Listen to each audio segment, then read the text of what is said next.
और अति महत्वपूर्ण कार्यक्रम में मंच पर उपस्थित मणिपुर के लोकप्रिय मुख्यमंत्री श्रीमान बीरेन सिंह जी, केंद्रीय मंत्रिपरिषद में मेरे साथी झारखंड के पूर्व मुख्यमंत्री श्रीमान अर्जुन मुंडा जी, मणिपुर के इंडस्ट्री और कॉमर्स मिनिस्टर श्रीमान विश्वजीत सिंह जी, पीएचईडी के मिनिस्टर श्री लोसी दिखो जी, माननीय उप मुख्यमंत्री श्री जॉय कुमार जी, खेल और युवा मामलों के मंत्री लेटपाओ हुकीब जी, उपस्थित दोनों संसद सदस्यगण, उपस्थित सभी अधिकारीगण, उपस्थित सभी विधायकगण और उपस्थित सभी मणिपुर के प्यारे भाइयों और बहनों, आप सभी को प्रणाम कर कर मैं मेरी बात की शुरुआत करना चाहता हूं। आज जिस म्यूजियम का भूमि पूजन उसमें उपस्थित रहने का मुझे मौका दिया है, इसलिए मैं सबसे पहले हमारे ट्राइबल अफेयर्स मिनिस्टर भाई अर्जुन मुंडा जी को बहुत बहुत धन्यवाद देना चाहता हूं, क्योंकि एक ऐसा पवित्र काम है जिस काम के माध्यम से 1-2 साल नहीं सैकड़ों सालों तक हमारे स्वतंत्र सेनानियों का जज्बा, हमारे स्वतंत्र सेनानियों की देशभक्ति और उनके कार्यों की सुगंध आने वाली पीढ़ियों तक पहुंचने वाली है। आज मैं जब मणिपुर के अंदर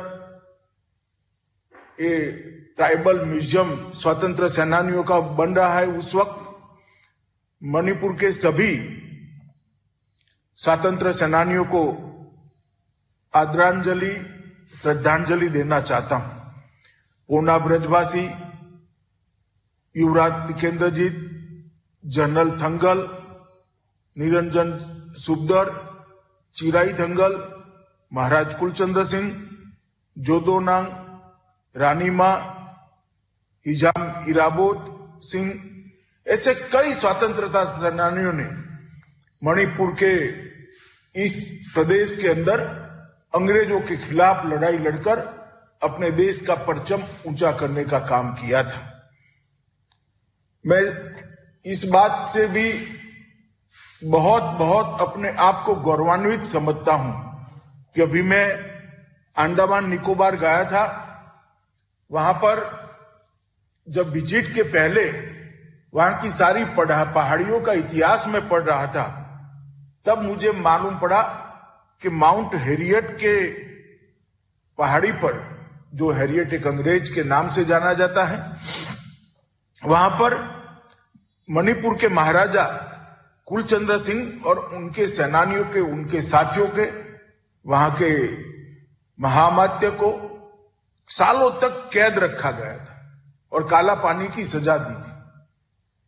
जिस वक्त देश भर में कहीं पर अंग्रेजों के खिलाफ लड़ाई का माहौल नहीं था, सबसे पहले मणिपुर के महाराजा कुलचंद्र सिंह के नेतृत्व में स्वतंत्रता संग्राम की शुरुआत हुई थी और सालों तक अपने प्रदेश से हजारों किलोमीटर दूर ये महाराजा ने जेल भोगी थी। उनकी स्मृति में वो माउंट का नाम, वो पर्वत का नाम हमने माउंट मणिपुर कर महाराजा कुलचंद्र और सारे मणिपुर के स्वतंत्रता सेनानियों को एक बहुत बड़ी श्रद्धांजलि देने का काम किया है। और आज मणिपुर के अंदर इस स्वतंत्रता संग्राम का म्यूजियम जो बन रहा है, रानी मां गाइडिनल्यू के नाम पर, मुझे पूरा भरोसा है कि न केवल मणिपुर, पूरे उत्तर पूर्वी राज्यों के ये आकर्षण का केंद्र बनेगा, क्योंकि हमारा स्वतंत्रता संग्राम हमारे आदि जाति भाइयों के बगैर अधूरा है।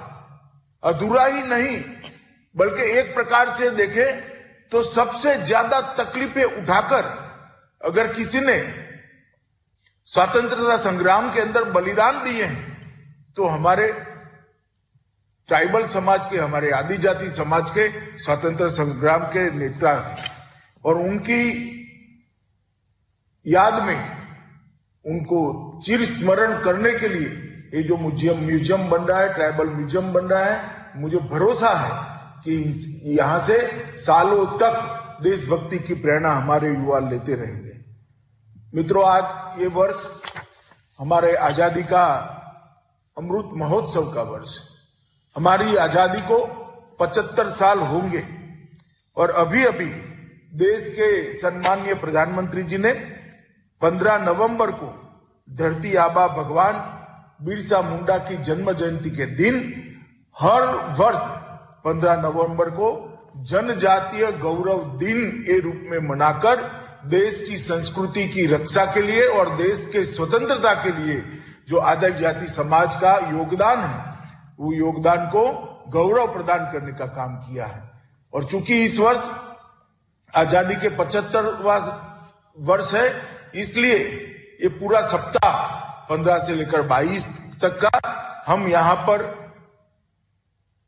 आदिजाति गौरव सप्ताह के रूप में मना रहे हैं। और इसके अंतिम दिन ये बहुत बड़ा सम्मान है मेरे लिए कि रानी मां के नाम के साथ जुड़कर ये म्यूजियम का आज शिलान्यास किया गया है, जिस म्यूजियम में सारे स्वतंत्रता सेनानियों को याद किया जाएगा। मुझे कवि श्री कृष्ण सरल की कुछ पंक्तियां याद आती हैं। पूजे न शहीद गए तो फिर आजादी कौन बचाएगा, धरती को मां कहकर मिट्टी माथे से कौन लगाएगा। रानी मां को याद कर फिर से एक बार मैं उनको श्रद्धांजलि देता हूं कि आपसे हम सभी प्रेरणा लेते हैं, आने वाली पीढ़ियां भी प्रेरणा लेगी, क्योंकि आप जन्म से रानी नहीं थी, ना रानी का खिताब आपको किसी ने दिया, मगर जिस तरह से आपने स्वतंत्रता संग्राम के अंदर हिस्सा लिया, आज पूरा देश आपको रानी मां कहकर सम्मानित करता है। जब सरकारें खिताब देती है तब तो कुछ साल में वो भुला दिए जाते हैं, मगर जनता जब खिताब देती है तो उसको युगों युगों तक लोग याद करते हैं। तो मैं फिर से एक बार रानी मां को याद कर उनको श्रद्धांजलि देता हूं। बाबा तिलका मां जी, सिद्धो कानू, चांद भैरव, तेलंगा खड़िया, मध्य प्रदेश के शंकर शाह, रघुनाथ शाह, शेख भिखारी, गणपत राय, उमराव सिंह टिकैत, विश्वनाथ सहदेव, नीलांबर पीतांबर, नारायण सिंह, जतरा उराव, जदोनांग और राजमोहन देवी जैसे कई स्वतंत्रता सेनानियों ने अलग अलग मौके पर अंग्रेजों के दांत खट्टे करने का काम किया है। और इस सब में भगवान बिरसा मुंडा को कैसे भुलाया जा सकता है। देश में सबसे पहले आजादी की अलग जगाने वाला व्यक्ति कोई और नहीं था, हमारा आदिजाति नेता, जिनको पूरा देश भगवान बिरसा मुंडा के नाम से जानता है, उन्होंने ये अलग को जगाया था। मित्रों, इस वर्ष को हम अमृत महोत्सव के वर्ष के रूप में मना रहे हैं, परंतु प्रधानमंत्री जी ने अमृत महोत्सव की कल्पना की। इसके पीछे 3 उद्देश्य देश की जनता के सामने रखे हैं। एक तो आजादी के लिए अपने जीवन का बलिदान दिया, अपना सर्वोच्च बलिदान दिया और संघर्ष किया, ऐसे सभी स्वतंत्रता सेनानियों को ये याद करने का मौका है, क्योंकि आज देश दुनिया में गौरव के साथ जहां पर खड़ा है मोदी जी के नेतृत्व में, उनका बलिदान इसकी नींव में है। अगर वो उस वक्त बलिदान न देते तो आज देश को ये दिन देखने को न मिलता। तो देश की नई पीढ़ी को जाने अनजाने गुमनाम कई शहीद और कई संघर्षरत स्वतंत्र सेनानियों को याद करने के लिए आजादी के अमृत महोत्सव को स्थान स्थान पर मनाने का निर्णय किया है। और उसके माध्यम से दूसरा लक्ष्य है कि देश की नई पीढ़ी में देशभक्ति का जज्बा जगाना। हमारा जन्म ही आजादी के बाद हुआ है। आजादी के लिए मरने का मौका इस पीढ़ी को नहीं मिलेगा, अगली पीढ़ी को भी नहीं मिलेगा, मगर देश के लिए जीने का मौका भगवान ने जरूर दिया है। तो हमारा पूरा जीवन देश के विकास में लगे, देश को गौरव दिलाने में लगे और देश को आगे बढ़ाने में लगे। इसलिए आजादी के अमृत महोत्सव को मनाने की जरूरत है। और तीसरी बात, ये 75 साल से 100 साल को हमारे प्रधानमंत्री जी ने आजादी का अमृत काल के रूप में मनाने का निर्णय किया है। 100 साल के बाद भारत कैसा होगा? जब आजादी के 100 साल समाप्त होंगे, उस वक्त भारत कहां खड़ा होगा? भारत विश्व के प्रमुख देशों में अपनी जगह बना लेगा। ये आत्मविश्वास के साथ देश की जनता ने संकल्प लेना है और इस संकल्प लेने के लिए ये अमृत काल को सुनिश्चित किया है। तो एक दृष्टि में ये संकल्प का 20 साल है। मित्रों, आज मैं रानी मां की स्मृति में जो म्यूजियम बना है, तो रानी मां के बारे में जरूर बात करूंगा। रानी मां का जन्म मणिपुर राज्य के एक गांव के अंदर हुआ और रानी मां ने बचपन से ही 13 साल की उम्र में ही जदोनांग के स्वतंत्रता आंदोलन के अंदर जुड़ गई और 26 से 27 के आसपास उनके 2 साल के जुड़ाव ने उनको अंग्रेजों के खिलाफ एक स्वतंत्र सेनानी बनने के लिए तैयार कर दिया। रानी मां ने आंदोलन का नेतृत्व संभाला। जदोनांग की शहादत के बाद रानी मां के करिश्माई नेतृत्व में एक भीषण स्वतंत्रता संग्राम हुआ। ब्रिटिश साम्राज्यवाद के खिलाफ एक जलियांवाला विरोध जो हुआ, उसका नेतृत्व भी रानी मां ने कहा और उन्होंने गौरव से कहा कि हम स्वतंत्र लोग हैं, गोरे लोग हम प्रशासन नहीं करेंगे, हम सरकार को हाउस टैक्स नहीं देंगे, हम उन्हें अन्यायपूर्ण कार्य कानून जैसे जबरन मजदूरी और अनिवार्य पोर्टेज सब्सक्रिप्शन का पालन भी नहीं करेंगे। और एक छोटी सी उम्र की युवा लड़की पूर्वोत्तर की सुदूर पहाड़ियों में रहकर विश्व के सबसे बड़े साम्राज्य को चैलेंज करती है, वो उनके आत्मीय ताकत का एक पर्चा था। 1927 में जदोनांग ने जो गांधी जी की प्रशंसा में गीत लिखा, उसने पूरे पूर्वोत्तर में आजादी की अलग जगह ही थी और बाद में रानी मां को बहुत लंबे समय तक इन सब कामों के लिए जेल में भी रखा गया, परंतु आज पूरा देश उनको सम्मान के साथ याद करता है। अभी अभी जब प्रधानमंत्री जी ने उनके जन्म शती का समारोह था, उसमें 5 रुपया और 100 रुपये का सिक्का भी जारी किया। उनको पद्म भूषण भी दिया गया और ताम्रपत्र से भी सम्मानित किया गया। और भारतीय तटरक्षक बल ने 19 अक्टूबर 2016 को हमारी गश्ती पोस्ट को आईसीजी रानी गाइडिनल्यू का नाम देकर उनको सम्मानित करा है और देश के सुरक्षा के बहुत अहम काम के साथ उनके नाम को जोड़ने का काम किया है।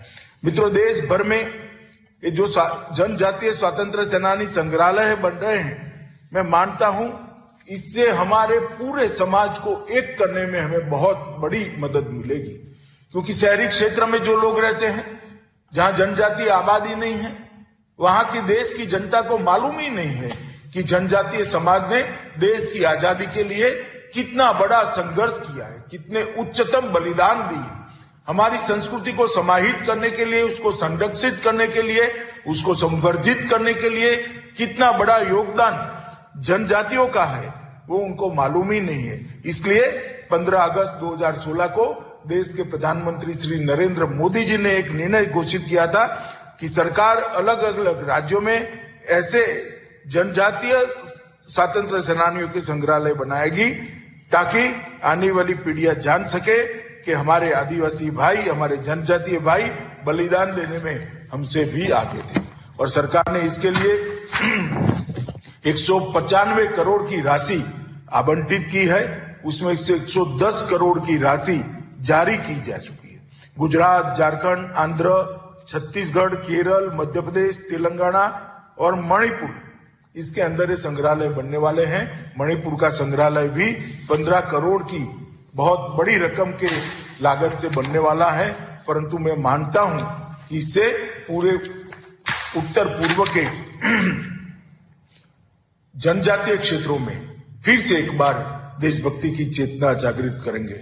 नरेंद्र मोदी जी की सरकार देश के जनजातीय विकास के लिए प्रतिबद्ध सरकार है। एकलव्य स्कूल करनी हो, जंगल उत्पादों को एमएसपी पे खरीदना हो, कई प्रकार के जनजातीय विकास के काम नरेंद्र मोदी सरकार ने किए। इसकी लंबी सूची है, मगर मैं आज इसको पढ़ना नहीं चाहता। मैं मणिपुर के बारे में भी थोड़ी बात करना चाहता हूं। विगत 5 साल के अंदर नरेंद्र मोदी जी के नेतृत्व में मणिपुर के मुख्यमंत्री जी ने जो काम किया है, मैं उनको बहुत बहुत बधाई देना चाहता हूं कि आपके शासन के अंदर बहुत समय के बाद एक शांति काल आया है और मणिपुर आगे निकला है। और मणिपुर के अंदर जो भारतीय जनता पार्टी ने वादा किया था, वो बीरेन सिंह के नेतृत्व की सरकार ने पूरा किया।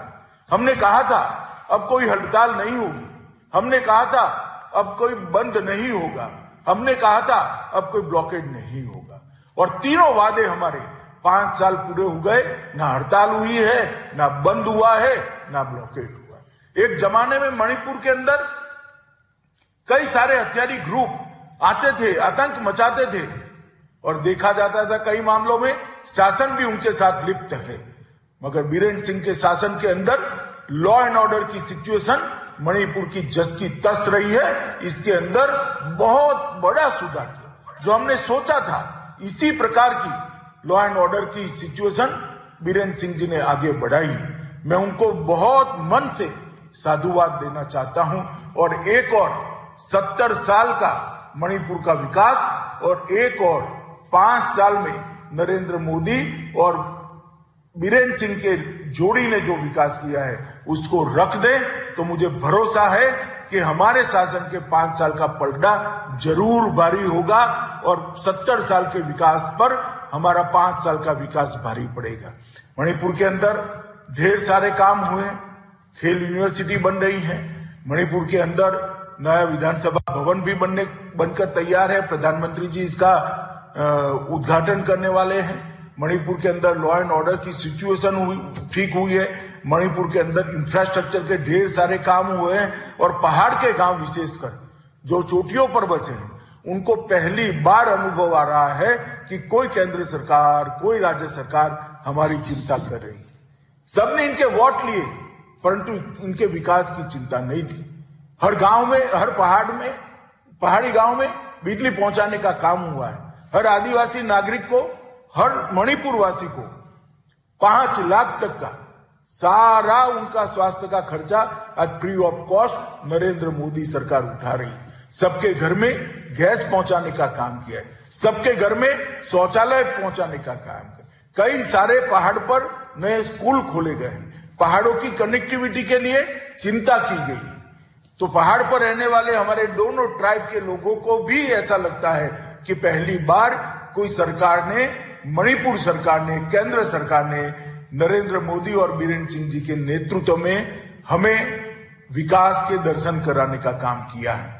मैं बीरेन सिंह जी, विश्वजीत और उनकी सारी टीम को बहुत हृदय से बधाई और शुभकामनाएं देना चाहता हूं कि जिस तरह से आपने विकास को जमीन पर उतारा है, मुझे भरोसा है आप लोगों के नेतृत्व के अंदर अगला मैंडेट भी भारतीय जनता पार्टी को ही मणिपुर की सरकार देने वाली है। और आज ये 15 करोड़ के खर्च से जो रानी मां का म्यूजियम का शिलान्यास किया गया है, मुझे भरोसा है मणिपुर को न सिर्फ पूर्वोत्तर, पूरे देश भर के अंदर इससे गौरव प्राप्त होगा। मैं फिर से एक बार सभी स्वतंत्रता सेनानियों को मनपूर्वक श्रद्धांजलि देता हूं और फिर से एक बार मुख्यमंत्री बीरेन सिंह जी को मोदी जी के साथ रहकर मणिपुर के विकास के लिए, मणिपुर के शांति के लिए और मणिपुर के कायाकल्प के लिए बहुत बहुत बधाई देकर अपनी बात को समाप्त करता हूं। वंदे मातरम।